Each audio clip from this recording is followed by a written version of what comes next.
गेहूं के बाजार में एक साथ कई मोर्चों से दबाव बढ़ता दिखाई दे रहा है। एक तरफ रूस यूक्रेन युद्ध के चलते ब्लैक सी से होने वाले गेहूं की सप्लाई प्रभावित हो रही है, तो दूसरी तरफ दुनिया के कई बड़े गेहूं उत्पादक देशों में मौसम की मार अब उत्पादन पर असर डाल रही है। यूरोप में गेहूं की पैदावार कमजोर रहने की खबरें आने लगी हैं। ऑस्ट्रेलिया में भी उत्पादन को लेकर चिंताएं बढ़ गई हैं।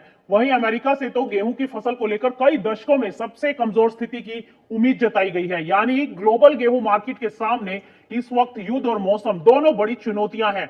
इसके साथ ही अलग अलग देशों के ट्रेड प्रतिबंध और लॉजिस्टिक्स से जुड़ी दिक्कतें भी ग्लोबल सप्लाई को प्रभावित कर रही हैं। हालांकि दुनिया के पास गेहूं का स्टॉक फिलहाल आरामदायक स्तर पर है, लेकिन बाजार की चिंता सिर्फ स्टॉक की नहीं, चिंता इस बात की है कि क्या आने वाले समय में गेहूं की सप्लाई उतनी आसानी से बाजारों तक पहुंच पाएगी। अगर ब्लैक सी से निर्यात में रुकावट बढ़ती है और प्रमुख उत्पादक देशों में फसल कमजोर रहती है, तो इसका सीधा असर अंतर्राष्ट्रीय गेहूं कीमतों पर पड़ सकता है और इसका असर उन देशों पर भी होगा जो बड़ी मात्रा में गेहूं इंपोर्ट करते हैं।